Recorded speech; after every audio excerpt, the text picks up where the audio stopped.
I almost don't know how people are surviving without being married. Honestly, you can see you can survive. You can survive. You gotta find the right partner though.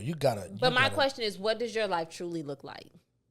Like, I truly believe that there is a sense of a level of stability, a level of success that you may not reach without a partner. Yeah, I would recommend marriage. From a man's perspective, though, you gotta marry who you like. You gotta, you have to find somebody who you genuinely enjoy. And the basis of our relationship, the reason we're successful, so to speak, in our relationship now is because we are friends and we genuinely like each other. I like my wife; she likes me. You gotta find somebody who's going to be suitable with you and who is going to love you for who you are and not just what you can give. That's very big. That is going to set the precedence for a long-lasting relationship because, if you don't have somebody that really likes you, and when I say like you, they can't love you if they don't like you. And they have to understand that love means I'm willing to put up with you. I'm willing to love you when you're thoughtful, when you make mistakes, when you face challenges. Because if it ain't tested, it ain't love. Love is only proven with identity if it's tested, battle tested. When you go through things. So she loved me for everything I am. She also loves me for everything I'm not. And she's patient enough and graceful enough to allow me the time to get to where she believed God has called me to be without holding me hostage. And compromise. Yeah. There is certain things about myself I have to be willing to die to become the wife he needs and vice versa. And it depends on seasons. It's a great, every season of our life has been based on what we're willing to compromise, what we're willing to give up to be a better fit for him in that season. So if there's a season where, whether it's financially, sexually, whatever, there are certain seasons that you're going to have to say, that part of me got to die for the sake of him this season and vice versa. Oh my God, he's such a loser. What's up, losers, and welcome back to another episode of the Popular Loser Podcast, where it's okay not to fit in. And today, this is a little bit of a different one. I know I've been having a lot of jobs and career fields, but this one, I guess you can call it a job, not really a job. I'm going to let them introduce themselves, and I'm going to let them say what their relationship is. Hey, people. What up, KD? I'm Brandon. Brandon Johnson is my lovely wife, Nahisha, also known as Peaches. Introduce yourself, boo. My name is Nahisha, a.k.a. Peaches, and I am just a wife today. Just a wife. The first question is, I know y'all just told me out there, but how long have y'all been married? Or actually, before we get into that. Yeah. How did y'all first meet? Oh. You want to tell the story? Or you want I think it's kind of a joint, so it's like it's got to go off both of y'all. You want me to start? He stalked me. Okay. Let's cut this now. That's some foolishness. He stalked me. Oh, I did. Yeah. I stalked you. You stalked me. Say no. Go ahead. Tell the story. I seen her on a Tuesday night, and I was still living in Florida at the time because I was wrapping up college at FAMU, and it's college out, y'all. I mean, you got to HBCU. HBCU, top of the line, the nation's best. Rattler Nation, stand up. Anyway, so I happened to be home, and my pastor from Florida at the time happened to be on the Word Network, which is headquartered in Michigan, and I introduced him to her pastor at the time, and I saw her. It was a Tuesday night. They had dance rehearsal. She was at the church, and serving the Lord. She was serving the Lord. Serving the Lord. Yep, she was. And I was like, I need her to come save you. You need her to come save you. You need her to come save you. and so that Tuesday, I asked about her, and we ended up finally getting in contact through a mutual friend and brother who happened to be serving at her ministry while also at the ministry that she was attending while also serving at my father's church. And so he, helped facilitate the connection.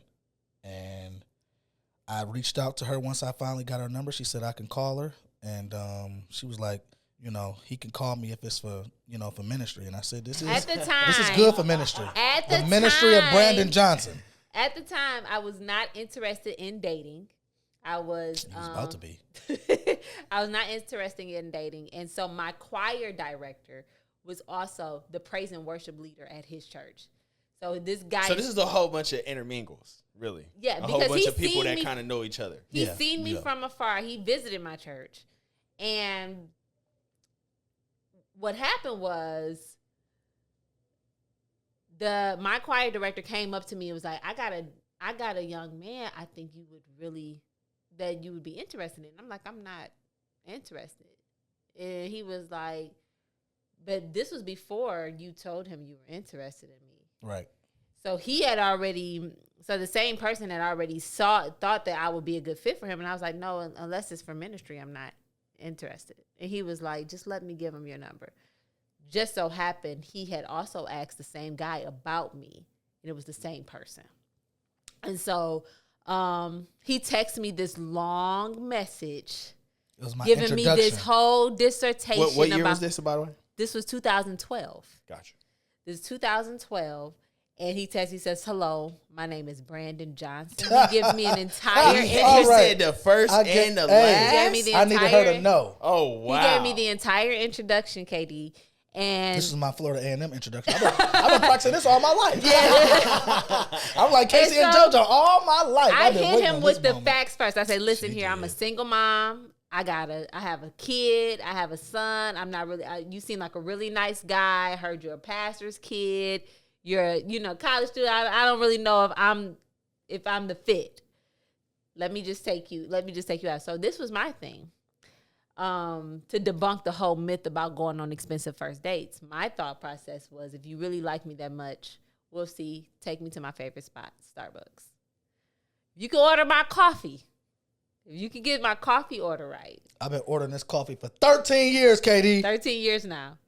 How did you guess the right coffee? He didn't guess it. He didn't guess it. But we did go. I learned by the second time we met, he had my coffee order down. And my coffee order ain't easy. Hey, I was committed. He's the first guy who brought me roses. He had a little stuff. I'm like, what is all this? Is this? the first date, Kate? This did less than 24. And we met on December 20th, which is the day before my birthday. Correct. Showed up bearing gifts, and at first I'm not gonna lie, I was very scared because she wasn't used to this. I was like, she wasn't used to it. What you trying to get, bro? You know what I'm saying? Like you trying. I could feel that. You know what I'm saying? Sure. I really thought that was like you're coming in very strong. Yep. And I felt like that was like he was trying to butter me up. I'm like, he keep on giving gifts, and then even he moved back to Florida and was still sending gifts and stuff. And I'm like, something wrong. 13 years, he still do the same thing, and I'm still trying to figure out what the catch is. Yeah. But here we are. What made you so interested? Just off the flat. Was it more of like a beauty aspect, or was it? Yeah, initially, yeah. I mean, I didn't know her, so we're not gonna be deep and act like, oh, I just knew. No, I like what I saw.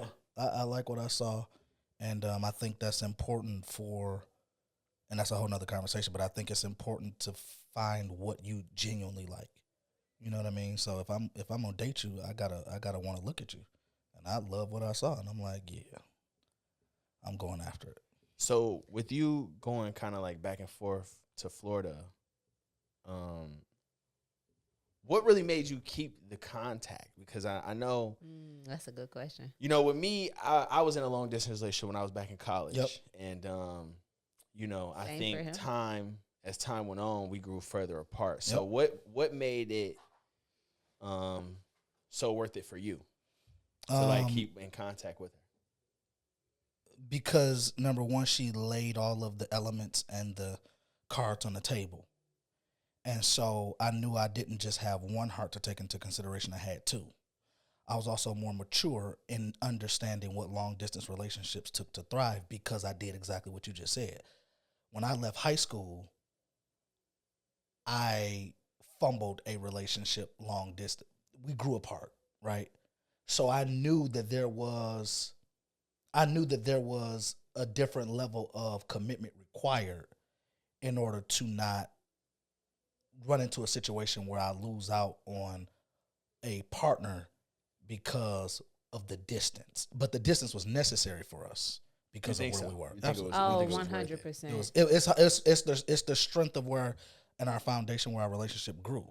So because I had already done a long distance relationship and I was like, I don't want to go through that again. But I also knew like, okay, I'm coming back home. She's back in Detroit. I can't make the same mistakes that I did before. Did possibly getting a job right out of college like kind of scare you, the fact that y'all wouldn't possibly be together one day? What you mean? So, obviously leaving college, let's say if you would have got a job in Florida. Gotcha. And they would have been paying you, let's just say an estimate $80,000. Sure. That's not easy at 20 whatever years old to say, Facts. To I'm walk gonna away leave from $80,000 and go back 100%, home. 100%. Facts. So all things lined up for us. The stars were aligned, so to speak, because I had business. I won't say unfinished business, but I'll say I had business in Detroit. So my family was here, home base. And so I had plans on returning anyway once I graduated college. So I wasn't necessarily in the market for a job because I knew what I was coming home to. Gotcha. And so that kind of solidified the ability for me to say, okay, I know I want to move forward with her because I'm going back home. I've got things lined up. I've got a job back home. And I've got a relationship. And so that kind of cemented that piece for me because I knew I was coming back home to something substantial. So was this junior year, senior year? What was it? Junior. So when I met her? Yeah. Yep. So you waited a whole year. We waited a whole year. Long distance. Whole year long distance. That's a love. That's a lot of talking on the phone, baby. Yeah. Hey, I'm gonna be honest, and I didn't even have Apple at the time, so she wasn't even on FaceTime. I had to upgrade her life. I think at this point in my life, she upgraded mine. Understanding like where I am, like I don't think if it's gonna be a year, I wouldn't even think about it. Well, the thing about it is too, I knew I had been in a very toxic relationship prior to him. And I had waited a good amount of time, significant period of time, before I opened that door to start dating again. So for me, it was a very strategic way for me to get back into the dating. Because honestly, it would not have worked if he was here. Because really, it would not have worked. Because so y'all both kind of think that long distance kind of made our relationship better. It set a foundation. 100% set the foundation. Yeah. It forced us to communicate. There was nothing to be blinded by. We couldn't be blinded by the physicality of being around each other all the time. We couldn't get blinded by sex. We couldn't get blinded by that. We literally just had to learn one another. And of course, we seen each other on a couple breaks. He came back for a summer once or something like that, and that was build up. I mean, that was just excitement. Hey, we get to see each other. We get to spend some time together, and I'm back out. It's like being shipped off to the military. Yeah, but we get to enjoy each other for a moment, and we gone. But it was good for me because it was like if I'm going to get back into something, it was me being able to be like slowly back into the dating, into the relationship situation. Yeah. And now I'm dating with someone else. I have a child now. So I'm not just dating somebody just for my own pleasure. I'm also dating, understanding that priority. There's another person whose heart and who I'm exposing this to, and so he didn't even meet my son until a month before he moved back into Detroit. We dated 11 months before he met my son. So to ask you that, how up front did you feel about her already having a previous kid, or did that make you feel any type of way? Yeah, I had a strong stance on it before I met her. He was like, I don't want no chick with no babies. Right. No, legit. I feel you. I'm not, because if I didn't choose to have a child and pursue that relationship, I didn't necessarily want to jump into a relationship with a ready-made family, so to speak, already, because then that's more responsibility, right? Well, and then literally, we was just talking about right Yes, now. yes. But Which I is was- wise. I'm gonna be honest. Even as a woman with children, it's a wise thing to really consider that. Yeah, for sure. You know, now if things change like it did with us, that's fine. But it is wise to already have in mind what you are prepared for. And you got to take into consideration some of the challenges that come with that. Oh yeah, for sure. And I'm like, I don't really want to deal with that. You know what I mean? And so I was strongly standing on that, but I said, let me give it a shot because I don't want to miss my life partner on a stance I don't necessarily know. So I gave it a shot and said, what's the worst that can happen? That was kind of powerful right there. I'm gonna be honest because a lot of people, me being one of them people, I'm being honest. A lot of people, they got what they set on, and that's just what it is. And that's fair. You will lose out on what you said, like a lifetime partner, just being who you are. You know. Yeah, yeah. One of the things I learned is if I didn't take anything from my attending FAMU, it would be the greater the risk, the greater the reward. I took a risk not to be offensive to her. I took a risk going against my own stance, but the return on my investment is far greater than what it cost me up front. It cost me a decision. Make a decision. Give it an opportunity. Give it a shot. You don't know where to go. Best decision I made in my life. That's dope that you can hear. I also think that too. That also goes back to the long distance situation. Yep. Us being long distance forced us to learn each other far more authentically and truthfully. Yep. Prior to him moving back to Detroit, I knew what red flags there were. He knew what my red flags were. He knew what I tolerated. I knew some of the traumas he had in previous relationships. He knew some of the traumas I had in previous relationships. So by the time he came back to Detroit and we were actually around one another, we already had sorted out what would have taken us probably much more time to figure out had we been right in each other's face the whole time. Yeah. So me knowing what you've been through. Because it's just being blinded with being around each other. With being around each other. So Enjoying. now I don't even realize that that's a red flag for you or that that's a trigger for you. So it allowed me to learn him in a way where I could be much more intentional when he came back to Detroit. I'm a very intentional person, and so is he. And so I think that was really that's why I said that foundation was set. I know it even took me so much so that I even had to figure out how to deal with the co-parenting situation to make sure that no lines were crossed. Yeah, she did a great job with that too. So Yeah. we spent that time collecting data. She handled that very well. She knew some of my not necessarily, I won't say withdrawals, but she knew some of my reservations and concerns. And so she was very, very, very, very strategic and just very intellectual in handling that whole process. So that really helped. So you don't think it was ever really like a time? By the way, I just wanted to say, did y'all match on purpose? We did. I just now Which has noticed been that. a thing for us for That's years. I literally, as I was looking at y'all, just now noticed that. She made me match her, KD. She want them to know. Typically, it's more the woman that does stuff like But that. actually, it's been a thing but for us for yeah, we- years. we- If you we even did go back this. to when we first started dating, 2012, 2013, you look at our photos, we've always been like a matching couple. Yeah. It's just a thing. Did you know that you wanted to have more kids, and did you know that you wanted to have kids?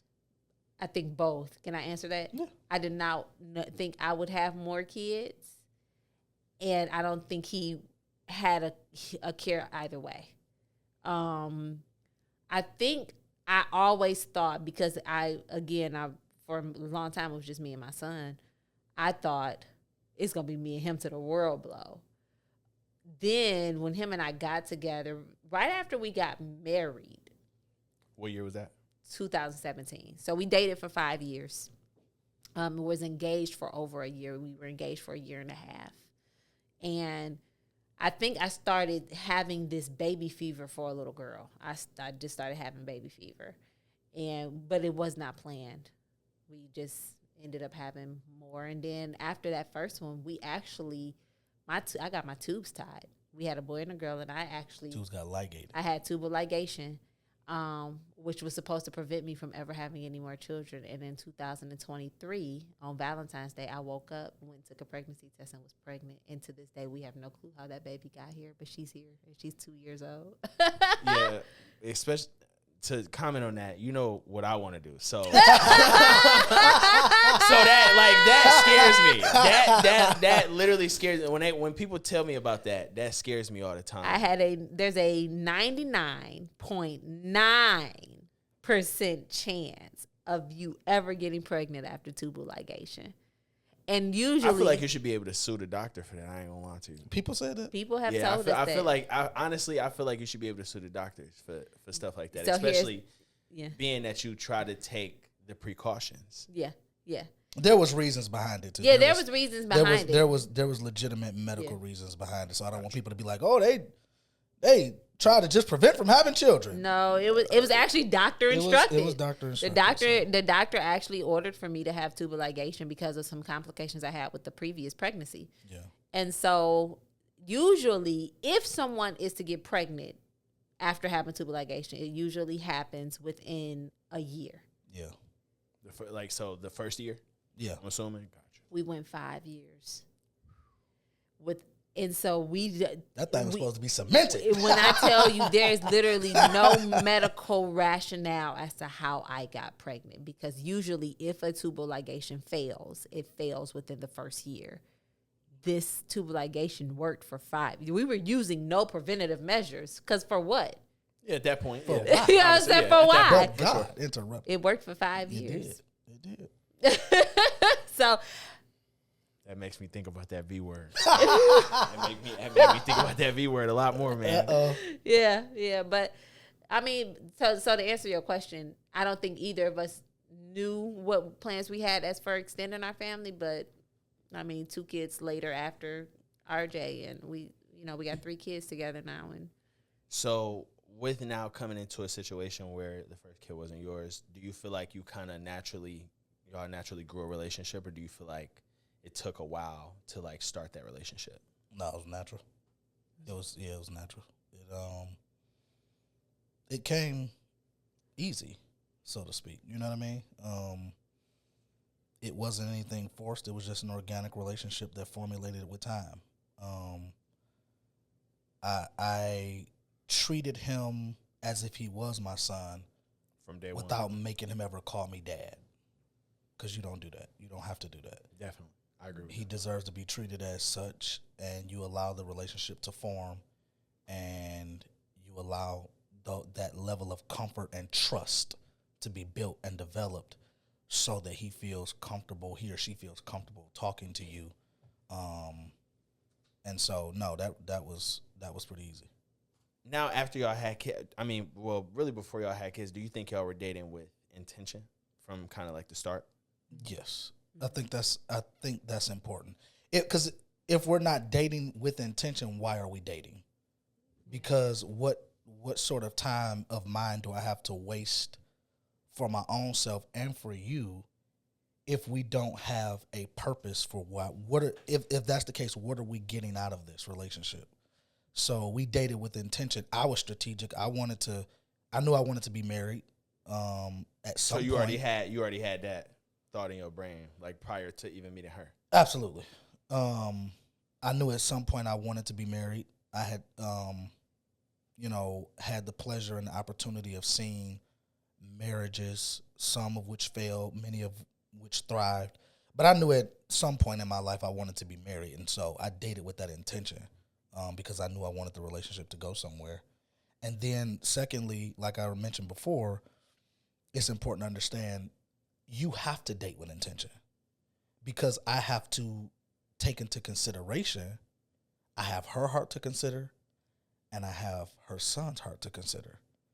So if we don't work, that's 2 hearts you got to mend versus 1. That's a deep thought process. Yeah. So when you're inclusive of a child that is being brought into a new relationship, that child's feelings and heart, that attachment, all of that has to be taken into consideration. So I didn't think she had time to waste. I didn't have time to waste. If we don't work, we don't work, but we'll find that out with intention. So, yeah, I mean, I think that's important. 100%. And I wouldn't say that I knew what marriage would entail, because unlike, we come from two totally different upbringings. Yeah, we do. We are opposites. But we PKs, though. Yeah. PK, that's preacher kid, right? Well, I am. That's that mean, right, though? Preacher kid? Yeah. Okay. Well, we have an inside joke. Yeah, it is. My dad was not a preacher. You can think of a wide range of other P words, though, right? So we have an inside joke about, we're both PKs, but my dad was not a preacher. Hold on, I ain't gonna lie to you. I'm really sitting over here like thinking We'll of talk so many after the different show. people. Yeah, okay. For sure. I ain't gonna lie. After you just said that, listen, I swear, listen, if the camera was on me, it'd have me like looking up and like thinking of numbers. I swear to you, I'm like, huh? You like, we'll talk after I the got you. show. Yeah, for sure. Yeah. Off But the record. we come from two totally different backgrounds. Yeah. And I was raised in a single parent household. No stepfather around. My mother did not date publicly. So even if she did date, so if she did date, it was kept from me and my sister. We were raised with just our mom. Never, ever seen another man around after my father passed in 96. And so I don't know. I had never saw marriage, let alone a good relationship per se. Yeah, let alone successful marriage. So our wedding in my family was actually the first wedding in over 40 years. 40? 40. Although there was small marriages, but like people who eloped and was divorced in a year type situation. Eloped is like when you just go get married, and Vegas you know, other places like that. so that people in my family had eloped, but no one had a successful marriage. And nobody had a wedding. So it was. I bet all your family came. No. Really? No. Yeah, no, not at all. It sounds like she's about to go do some more. She's like 200 people, less than 10 of them were my family. Less than 10. I would have thought it would have been the exact opposite, especially you saying that none of y'all had really gotten married. I would have thought a lot of people from your family came at least. The dynamics of family. Yeah. The family dynamics are much different, right? And so, no, we had over 200 people at our wedding, and less than 10 of them were my family members. It was people on the bridesmaid side from my family. Literally, I had bridesmaids it was his cousins who were my bridesmaids. What would you say is 2 memories from each of y'all that's like the favorite memory that y'all share together? Oh, favorite or crazy? So no, we got some memories. 2 favorite memories. Ooh, 2 favorite memories. That's a very good question, KD. Yeah, thank you. That is. 2 favorite memories. But it can't be the same one though. I mean, well, it can be if obviously y'all got the same one, but try to make it different. I will say our wedding day was incredible. Yeah. Our wedding day was incredible. We have to have a shared. That has to be a shared memory. That I can honestly say, so many people say, don't spend all that money on a wedding. It's not worth it. Da, da, da, da, da. You know what's crazy? That That's was your gonna be the next thought? question. No, literally, that was about to be my next question. But go ahead. I'm gonna ask that question in a second. It was a magical day. I really enjoy, and I don't drink. My husband don't drink, so there was no alcohol involved. So I actually remember. Yeah. So like a lot of people don't. No alcohol at a wedding. No alcohol, and so I was. How did the people feel? It doesn't don't matter. It doesn't It's our matter. day. It doesn't matter. We didn't have any alcohol at our wedding, so a lot of people don't say it ain't worth it because they don't remember it.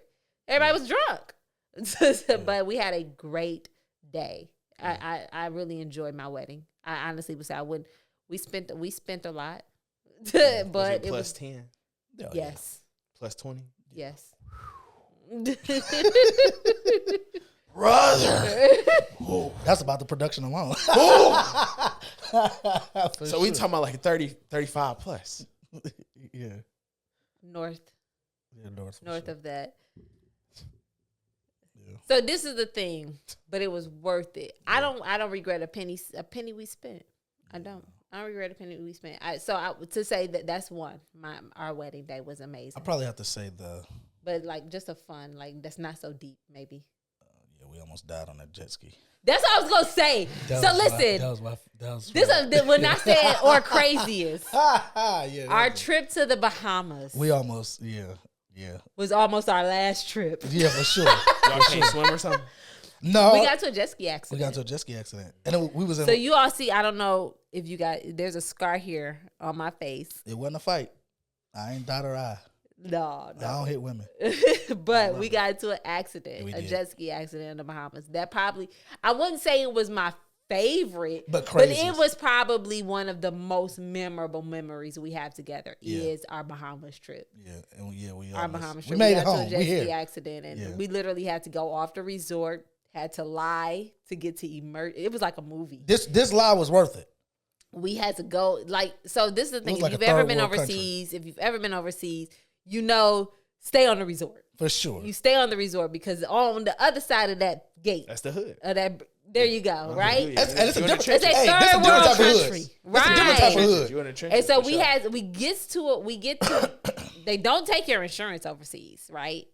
So there's two options. There's a hospital that costs $3,000 just to be seen by a doctor. Or there's a public hospital that's absolutely free. Oh, but you're going to be there. It's absolutely Oh, yeah, free. you gonna wait. But the wait is like 24 to 48 hours. Oh, yeah, for sure. So we get there. I'm talking, there's kids laying on the floor, broke arms, it was- screaming, crying. It was literally scary. It was like a third world country. It was like We get over there, we lie and tell these people we have a flight leaving to America in the next hour. My face is burst open. This whole jaw is burst open. I have to get stitches Yep. to sew my face up. They are literally stitching me up. They get me to the back. They're stitching me up. came back And there the after about doctor 4 or 5 comes back times. and say, there's no flight leaving. I thought we were about to die. You ever seen that movie? What's that movie? I thought it was like a movie where they was about to like hold us hostage or something. 'Cause he literally came back like, there's no flight leaving. And we were like, oh crap. But I got chartered my one, stitches. and we got out of there. And we got out of there. But that's probably one of my most memorable. Because it was really one of them things where it's like we had to stick together For type sure, situation. for But that was probably my most memorable moment. That's y'all too. Yeah, I'm the one brought that one up. I'm like, that might have been. That was what I was thinking initially was the jet ski. Was You gotta have a the second Bahamas. Outside of the wedding, Or I'm gonna switch it then. What is your favorite thing about her, and what is your favorite thing about him? Oh. So we can trump the last question. Okay. You go first. I got a lot of. We only need one. Okay. Because that can keep us here all that day. can keep us here all That day. can keep us all And day. keep- Oh no! Yeah, You talking about keep it PG? I will, baby. No, but probably one of my favorite things is her smile, specifically toward me. It's a way she looks at me. That was my initial. When I met her, I'm like, I was just gazing at her like, you should have been a model. And so she has this look that that always. That was one of the first things. Our first date at that Starbucks, he looked at me across the table and said, have you ever thought about being a model? Yeah. And I was like, I thought about it, but never took it serious. Yeah, just her, who she is as a person. That's what helps us mesh so well. Nothing deep, nothing spiritual, just who you are. So, yeah, that's one of my favorite things about her. For him, patience. He is a patient. You have to be a certain level of patient with myself. He is patient. Like when I be ready to like fly off the hinges, it's always like, just chill. And I be like, why? Very well balanced. Yeah, like I'll be ready to go there, and he'd be like, just chill. And so no, he's a very, very patient person. I really appreciate that. Yeah. I really appreciate that. Well, this is the number one question I feel like everybody wants to know on this podcast. How do y'all handle financials?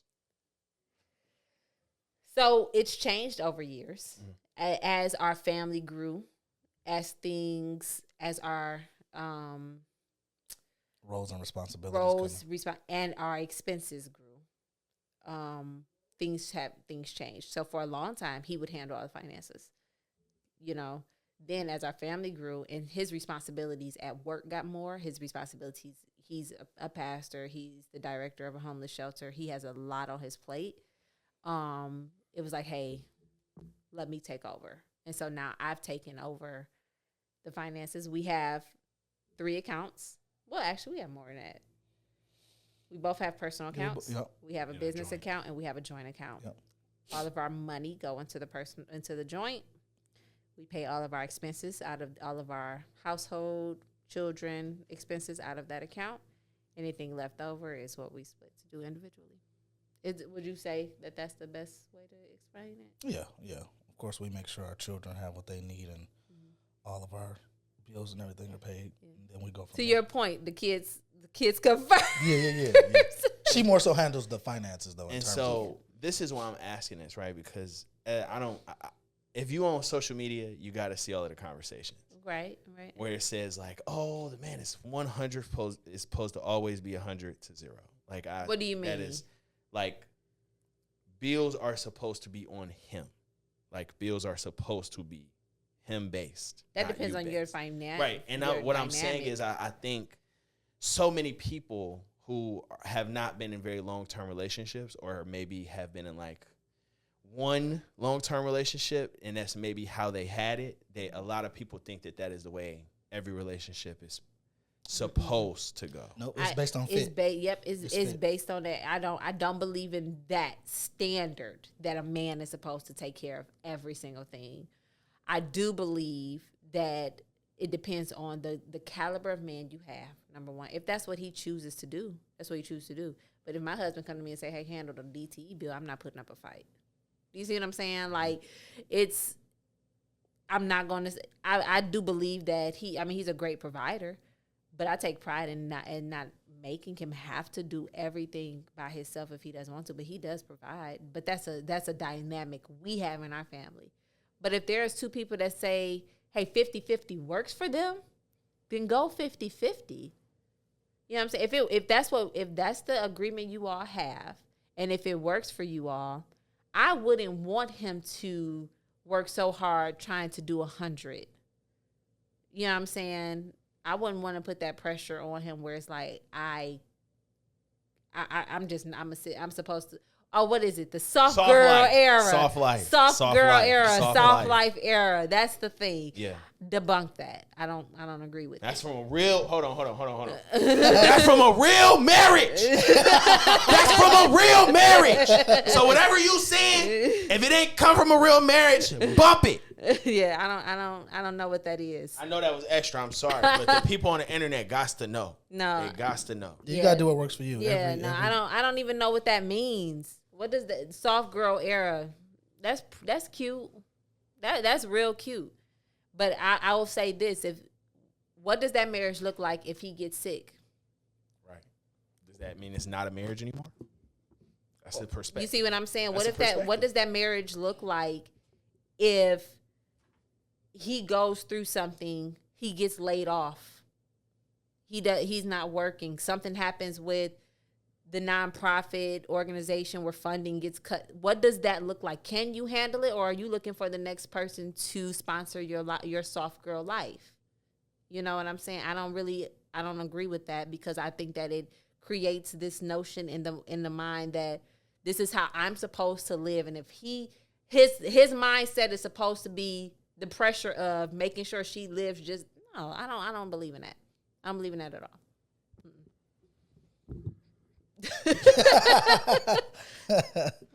From a real married couple, a real one, not somebody you just know, a real one.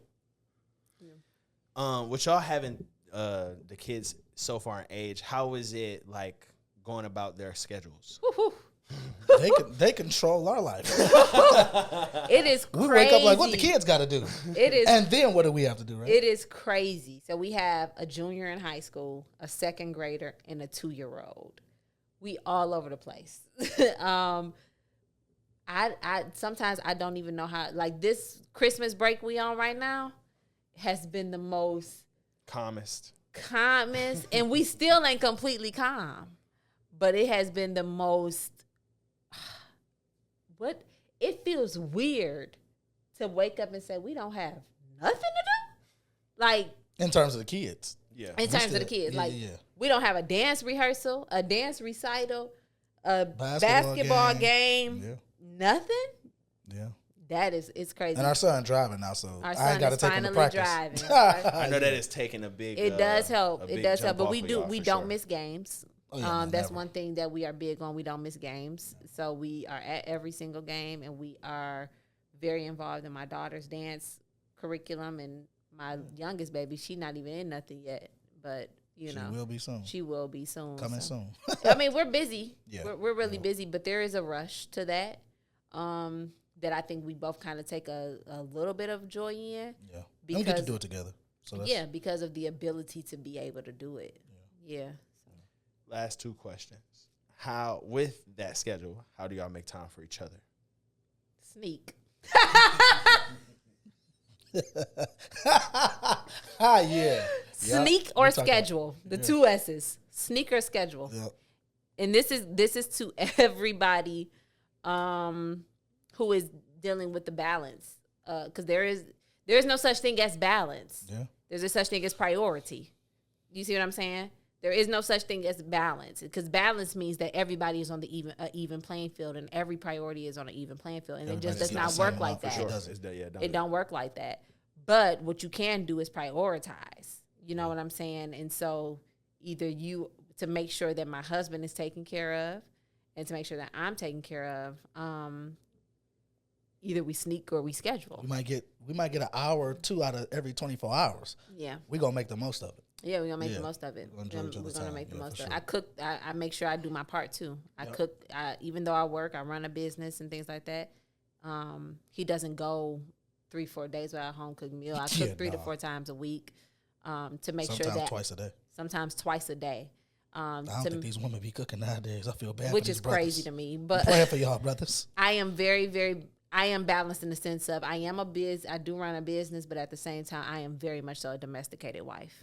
So I do still cook, clean, but he is a great help too to help me do that, help me with that. You know what I'm saying? So if I cook, he'll help clean up the kitchen. Like, it's just, we make life work, because who else? We just make life work. He even puts up with my dog that I know he can't stand. I didn't say that. It ain't it. Anyway. And the last question, as you know, would you recommend getting married? 100%. 100%. I almost don't know. I was gonna say give you a caveat to that too, though. 100%. I almost don't know how people are surviving without being married. Honestly, You can survive. You can survive. You gotta find the right partner, though. But my question is, what does your life truly look like? Like, I truly believe that there is a sense of a level of stability, a level of success that you may not reach without a partner. I just truly believe that there's not I think that his success is much more, he has a higher chance at being more successful with help, and vice versa. I truly believe that. I do. Your answer? Yeah, I would recommend marriage. From a man's perspective, though, you gotta marry who you like. You gotta, you have to find somebody who you genuinely enjoy. And the basis of our relationship, the reason we're successful, so to speak, in our relationship now is because we are friends and we genuinely like each other. I like my wife; she likes me. You gotta find somebody who's going to be suitable with you and who is going to love you for who you are and not just what you can give. That's Because very big. that is going to set the precedence for a long-lasting relationship. Because, if you don't have somebody that really likes you, and when I say like you, they can't love you if they don't like you. And they have to understand that love means I'm willing to put up with you. I'm willing to love you when you're thoughtful, when you make mistakes, when you face challenges. Because if it ain't tested, it ain't love. Love is only proven with identity if it's tested, battle tested. when you go through things. So she loved me for everything I am. She also loves me for everything I'm not. And she's patient enough and graceful enough to allow me the time to get to where she believed God has called me to be without holding me hostage. You know what I'm saying? So you got to be with me. You got to, for all you brothers out there that's looking for the right one, you got to make sure y'all like each other for each other. And that, you know, that y'all willing to, that she's willing to be what you want her to be. And that you willing to be that for her. And compromise. Yeah. There is certain things about myself I have to be willing to die to become the wife he needs, and vice versa. And it depends on seasons. It's a great, every season of our life has been based on what we're willing to compromise, what we're willing to give up to be a better fit for him in that season. So if there's a season where, whether it's financially, sexually, whatever, there are certain seasons that you're going to have to say, yeah, that part of me got to die for the sake of him this season, and vice versa. Yeah. It's all about compromise. And understanding. Mm-hmm. Yeah. And this has probably been one of the better ones. And I've had a lot of good people on this show, especially in the last 10. And this has been probably one of the better. This is probably an hour worth of content. And I don't even do hour-long podcasts no more. So that tell you enough. I'm KD. I'm going to let my guests say themselves again one more time before we get up out of here. I am Nahishia Johnson, also known as Peaches. And I'm Brandon Johnson. Promote. Owner of Nice Media Studios, where the Popular Loser Podcast, the home of the Popular Loser Podcast for now. yeah. Till you grow super big. Yeah, you get too big for us. Let's hope that's in the next 2 years. Hey, let's go. This is not listen, for. Hold on. Don't even say it. I gotta say it. You gotta say it. I got to say it. As y'all know, I'm the host, KD of the Popular Loser Podcast, and I need y'all to go listen and go watch this everywhere, because this year I am really trying to put my all into this. I will be a weekly podcast. I know this ain't gonna come out till a long while from now, because I got like 10 to edit. So y'all probably won't even understand the last part of that until it gets to the 10th one. But as y'all know, this is not for fun, but it is eventually for funds. So please listen, go do everything you can. Spell that S with a $. Loser out.